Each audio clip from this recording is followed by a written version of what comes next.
I हा त्या Patil काकूने TV घेतलाय बाय आणि तुला हळदी कुंकूला बोलवले. अगं बाई झालं पाहिजे आता. आय मी पण येणार तुझ्या संग. चल बाबा.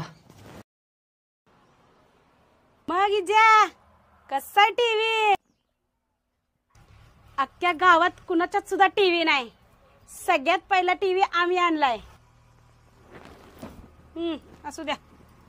टीव्ही लय भारी आहे. गावात आमचा बंगला बी लय भारी आहे. इथं उगा शेतात राहतोय म्हणून इथं ठेवलाय टीव्ही. चला येऊ का? या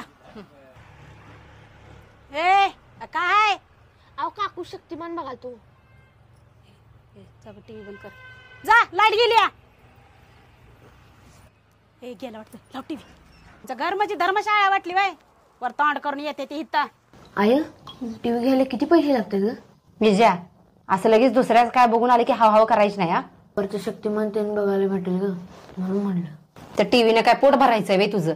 अगं आय आत्ताशी बी उन्हाळ्यात सुट्ट्या लागणार आहेत. मग गावभर बोंबले धरण्यापेक्षा बेदानाची बॉक्स उचलायला जातो की दिवसाला 10 रुपये भेटतात. काय नको तसलं काय. गप सुट्ट्या लागल्या का नाही पाडे बिडे पाठ. तुझं थोडं पैसे आणि माझं थोडं पैसे घालून आपण टीव्ही आणूया असं म्हणालो ग मी. कामाला जाऊन पैसे मिळवायचा विचार करतोय चांगली गोष्ट आहे. पण ते असं टीव्ही बिव्हीला पैसे घालू नको. चांगलं काय तर तुझ्या अभ्यासाला लाव. बरं ठीक आहे आय तू म्हणशील तसं.